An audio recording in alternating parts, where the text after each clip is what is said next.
Welcome aboard, everyone. My name is Brenda Bailey-Hughes. I teach at the Kelley School of Business at Indiana University in Bloomington. I am about 2.5 hours south of Fort Wayne and the IU Fort Wayne campus, where we were all supposed to be visiting face-to-face, but this will be a marvelous substitute.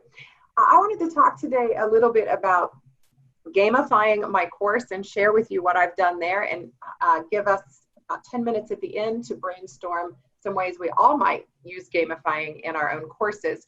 So here's the background on this for me.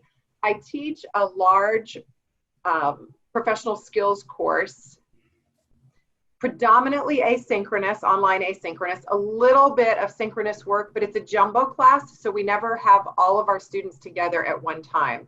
So of my 350 students, I might have 30 to 40 in a Zoom session like this at a time, but rarely do I have all 350 because in webinars, that's just, you can't be interactive with that many. So synchronous for small groups, like the team leaders as they rotate through their team leadership roles. And our recruiters love this class. It looks at leading virtually. It looks at participating as a great team member. It looks at being an emotionally intelligent communicator. Recruiters love it. Parents love it. Our undergraduate career services loves it. We've had the course peer reviewed and peer reviewers love it. So we know that from a content perspective and a pedagogical perspective, it's a solid course. Yet students aren't that enthralled with this course. Our evals aren't great from the students at the end of the semester, and from both some surveying and some anecdotal information, I realized students simply were not engaging deeply with the content. They might just skip over information altogether. They might take quizzes without ever having even opened the documents associated with those quizzes. So there was just this really low engagement. And at first I thought, man, these students just have such short attention spans. You know, that's the issue, short attention spans. But then I would be chatting with them, and, you know, they've got black bags under their eyes, and I'm like, you look really tired. What's going on with you? And the student would say, oh, I stayed up all night playing D&D. Okay. Or I watched them back when we still could go to football games and we were all out on the fields for tailgates. They would play, what's that beanbag game? Help me, cornhole. They would play cornhole all afternoon of a game. That is the most mind-numbing game I can imagine. And yet there they are sticking with it all afternoon. Or their tenacity to watch Survivor for hours on end, days on end, weeks on end, another mind-numbing experience for me. So it's not attention span. It was attention span to my content. And I thought, okay, if I want to capture some of that attention, if I want to capture some of that engagement, maybe what I need to do is gamify the course. However, I'm not a gamer myself. I have no programming background whatsoever. And with a class of 350, I was absolutely committed to staying within my own course management system. I didn't want to have to manage all of those students in external platforms. So it had to happen within the course management system. And so what could that look like? And so the three elements of gaming that I experimented with within the course management system were thematic imagery and language, scoreboarding or token grading, and self-directed options, which I'm going to talk a little bit about today. So imagery and language. I picked Survivor. I first piloted this gaming concept in the summer of 2019, so last summer. Survivor was still really hot. This summer, it would probably need to be like Tiger King or something if I were going to do a thematic imagery that would capture students' attention. But simply giving, you know, using some of the imagery and the icons from different games helped create this thematic presence within the course. And things like in Survivor, there's this series of challenges called fire making challenges, where two competitors have to build a fire, and whoever's fire gets high enough and hot enough to burn this string across the top first, that's the winner of the challenge. So anytime that I had something where there was sort of an objective visible win to it, I would turn it into a fire making challenge, and I would pit team against team and have them do whatever learning activity I normally would have done anyway, but I turned it into a competition. I called it a fire making challenge, and oh my goodness, they just went crazy, and we're fighting like cats and dogs to get these kinds of things done. In terms of language, I also changed from calling my modules or my lessons within my Canvas. Canvas is our course management system, but within Canvas, I started calling lessons challenges. And until you finished challenge 1, you couldn't level up to challenge 2. Now, all I'm doing is changing lessons to challenge and using the prerequisite settings within your Canvas manager, your course management system, which a lot of us have been doing for years. I just changed the language to give it that gaming feel for the students. Again, more imagery when they were successfully through, and so for my course, a lot of their levels, they had to beat the level by getting at least an 80 or an 85% on a quiz within that section, or a certain grade on an activity. And then, woohoo, you leveled up. And again, I dropped in more images of winners in the Survivor game since I was playing on that theme. So let me give you some feedback from students about the imagery and thematic component. There were lovers and there were haters, as you might imagine. Lovers said things like this: the game was fun and kept me intrigued. Another one said, I love Survivor, so this is fun. By the way, the students didn't have to know Survivor to be able to do anything in the class. I have never sat through an entire episode of Survivor. I've watched little clips online. My daughter is a faithful fan, and I asked her to explain it to me and give me some of the language. I don't even know Survivor. So they didn't have to know it, but I think they liked it a lot better if they were Survivor fans. So you might try to choose a game or a television program or something that is broadly enough, popular enough that students are really going to dig it. The haters said it was kitschy and distracting. I would rather have just gotten to the point. So you need to know that.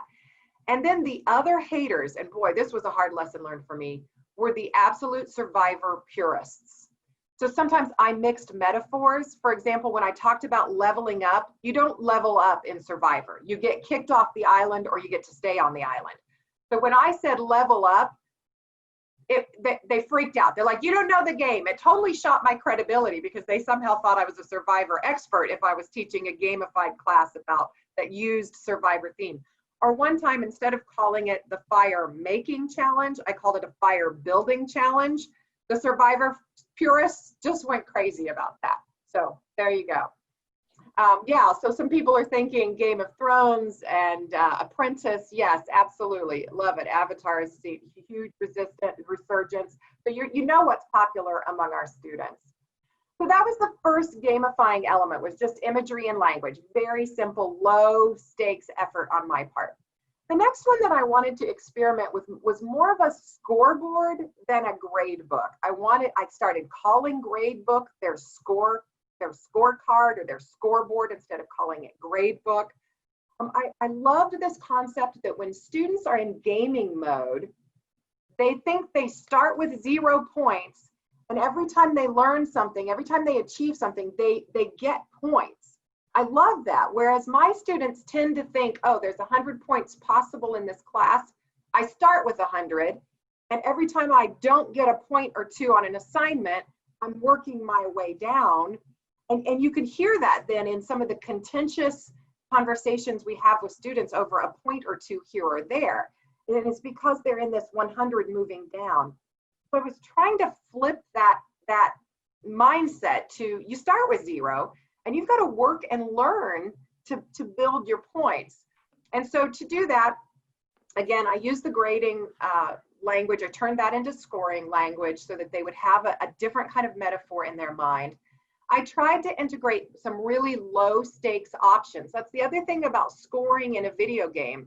If you try some skill and you don't get it, you just go back and try it again, and you try it again, and you try it again. And their persistence at trying to level up or to stay on the island or to whatever the metaphor is for being a winner is huge. They have great persistence, great tenacity with this. So I wanted to integrate low stakes types of opportunities. So we use an external tool in Canvas called Quick Check, and it's just an opportunity to do an unlimited number of attempts at a quiz. I have a love-hate relationship myself with Quick Check. I love the low stakes opportunity concept, but this is where literally they would go into an article or a book chapter or whatever. They would Control F to find enough of the language in the question to find just that sentence, and then go back and answer the question. So what they knew without any context at all, and the content became somewhat meaningless to them. Or again, there were episodes where I know from watching my statistics in Canvas that they were taking a quiz over a video without having ever even opened the video.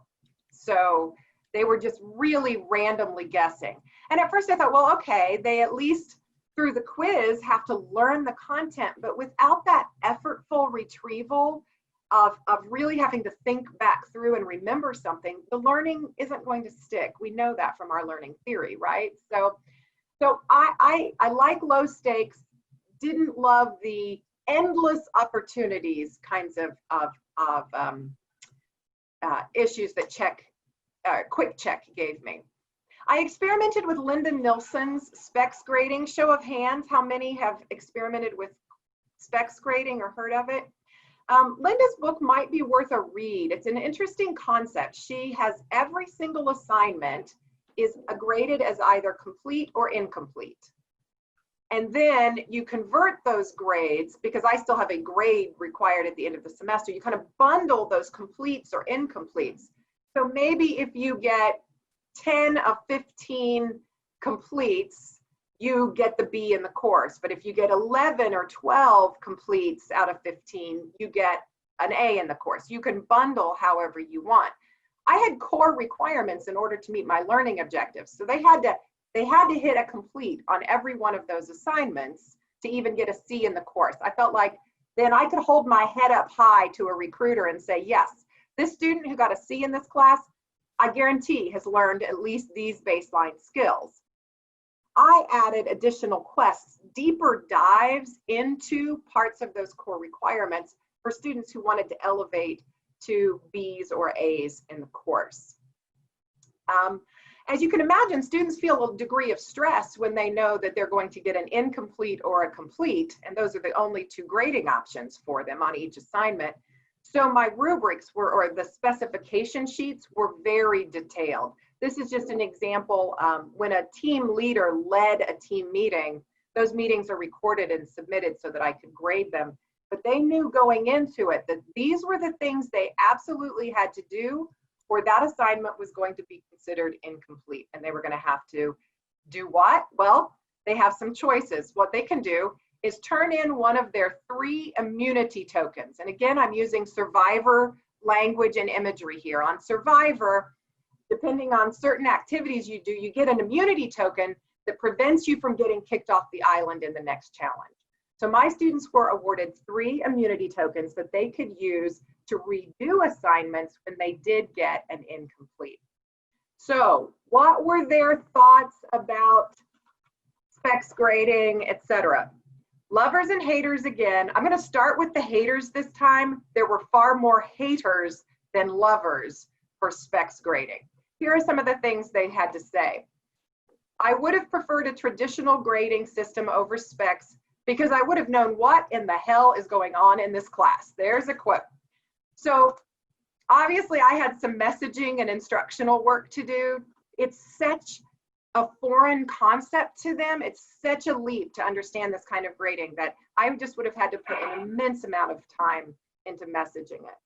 Another student said, I would absolutely have preferred a traditional grading structure.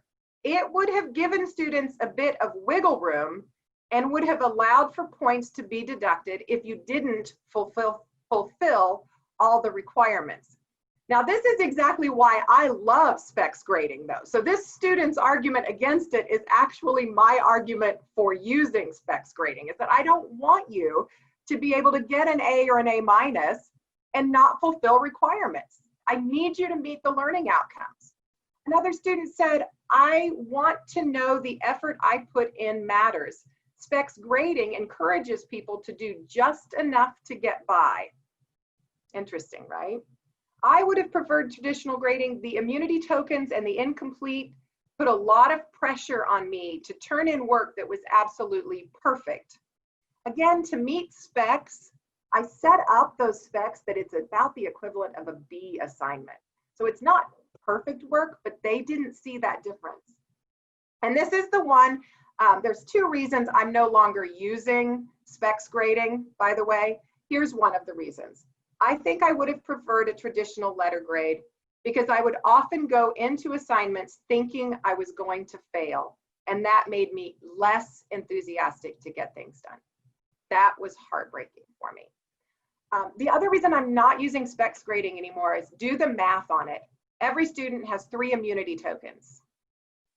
If you have 350 students and they all get to redo 3 assignments, the grading and the revisions on the grading was outrageous. There were some lovers of the scoreboarding kind of concept. They said, I liked the complete grading because everybody has different styles of doing their work. It lets students be more creative. Another student wrote, the current structure allowed me to know what grade I would get. It allowed me to feel like I had more efficacy than otherwise. I have a student that knows and uses the word efficacy. That makes me so happy. I think the concept is interesting. It allows a student to get out of the class what they put into it. I love that one. And then the pass-fail style of each assignment is interesting. It's not utilized in any other course I've taken, so I think it's cool. So those were some feedback on the specs grading piece.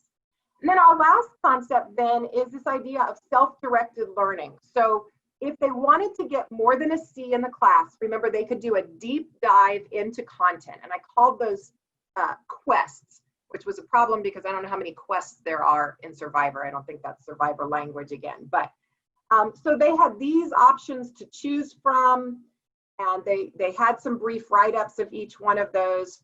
So let's say you decided to do situational leadership, then I would tell them up front that what you're going to be doing is a case and a reflection essay. But if you're going to do positive leadership and do a deep dive into that, you're going to end up doing a coaching session for your team, and you're going to play the positivity game with some friends and family. So those were some of the quests that they could do. This is what they said they were going to do at the beginning of the semester. I was kind of pleased. I was like, oh, it's a fairly even distribution of what they're going to do.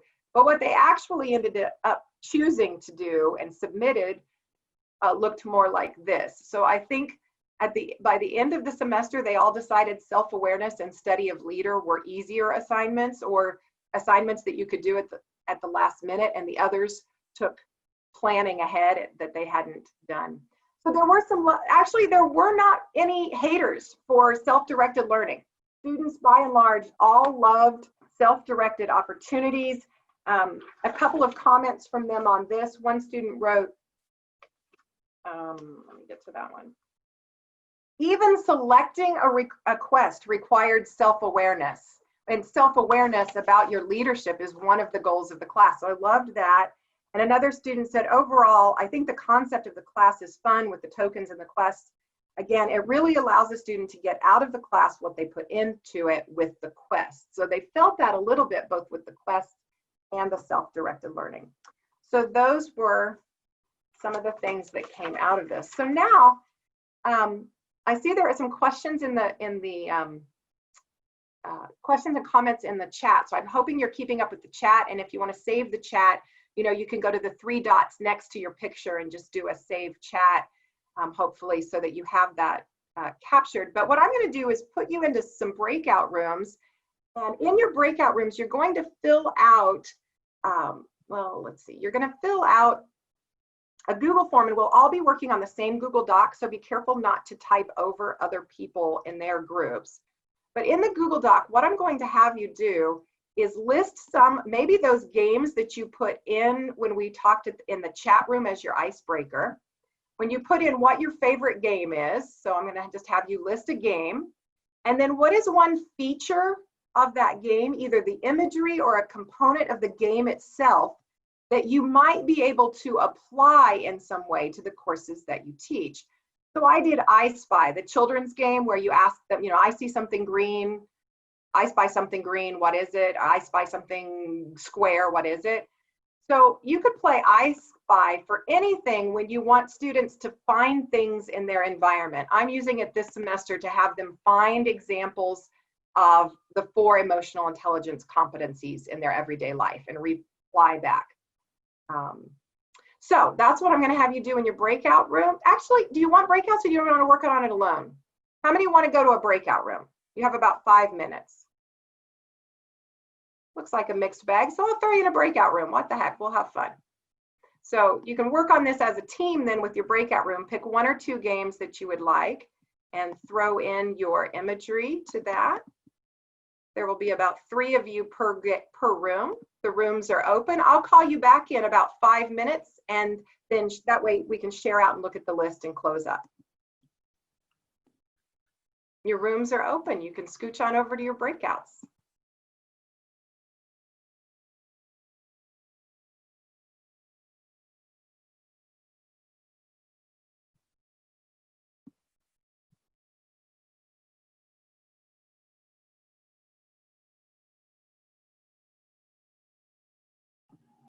Jim, were you waving or, oh, I think Jim was saying goodbye maybe.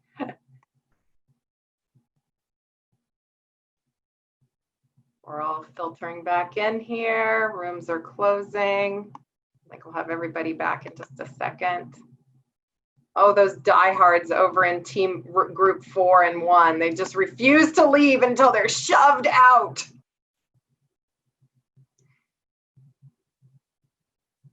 So you have access now to the document. You can go ahead and download it as people are finishing it if you want to. You are editors on this so that you can see everyone's great ideas. Hi, I think we're all back. So thanks for contributing your ideas to the document. Everyone has access to that. So if you want to keep adding ideas or download that document so that you have your own idea. I actually use Google Docs. Sometimes I create a form, and that way students can't see each other's work, and that becomes one of the virtual games or the fire making challenges, is to see if they can get so many answers or the best answers or the answers that are closest to the key. And they're submitting, and then I can see the Excel coming in. So then I can pop into the rooms and say, oh, team 4, team 3's edging you out by 1 idea. If you could come up with 1 more good idea, you could catch them. So even using Google Docs is another form of gaming that you might want to play with. I'm going to sit and kind of surf through the chat to make sure I've answered all of the questions, and I will save that or respond to you individually on those. Thank you so much for being here today. I'm going to stick around and answer some questions for about 4 minutes until Brandon shuts us out of the room. But I hope you got something useful that you can use, and happy gaming on the lowest level possible. Take care, everybody. Hi, Brenda. My name is Bill. I got a quick question for you. Yeah, Bill, what's your question? So I was trying to figure out how to navigate FERPA with the leaderboard, because I think leaderboard in some instances would be pretty effective. I think you can, yeah. I did scoreboard, not leaderboard, so they knew their own scores. They didn't know other people's scores. That's a really great question. Do you think if we did bars rather than points, we would still be in violation? Probably. Oh, interesting. Interesting. It's not really revealing the scores. I was wondering if they had like pseudonyms and it was up to them. If they're using like nicknames or something pseudonyms. like that. There's the answer. That's a great answer. Yeah, Bill, perfect. Well, didn't you get their consent? That might work. Yeah. Consent to share. Pseudonyms or consent. Yeah. Great. Thank you. Perfect for asking and answering. I love it. Other questions or thoughts while we're together? I'm reminded of, on the same idea, but of a system called, Classroom Dojo. So my background is in K through 12 teaching before coming into the PhD here. But where students are given the ability to sort of create full avatars that are completely different from themselves, or they can be the same as themselves. And that might be another system as well, is to have them, especially like there are changes coming to Canvas specifically soon where students are going to be able to make by course changes to some of that stuff. And if that can be integrated, they can set themselves up to have a completely different name and stuff for a course. Interesting. Yeah, fun. One of the things that we talked about in our group, and I don't know how this idea just popped up, but in a lot of like the little games that you get like on your iPhone or through Samsung or whatever. Think Angry Birds and that kind of thing. you earn like tokens that you can like spend to get like different abilities or whatever, but you can also buy them. And I remember there was a game that I played one time. It says you can buy get like 10 tokens for $1.99, or you can watch this video and get 5. And so I was thinking along the lines of watch the video and you get tokens, rather than just giving people, an immunity or a pass or a token or something. Is, hey, if you need extra time, you can earn a delayed time bonus. But you have to watch this little video and write a paragraph about it, and then you'll get your extra day or two. Yeah, Earning it through micro, I guess, one of the use I love that. a micro learning thing. So right. Learn to earn kind of thing. Hey, we're getting the messages that we're going to get booted out. They need the room for another session. So if you guys want, move on over to Jim's to finish your conversation. And again, the document is there for you so that you've got, 21 plus great ideas kind of floating out there. Take care, everybody. It was great to work with you. Enjoy the conference.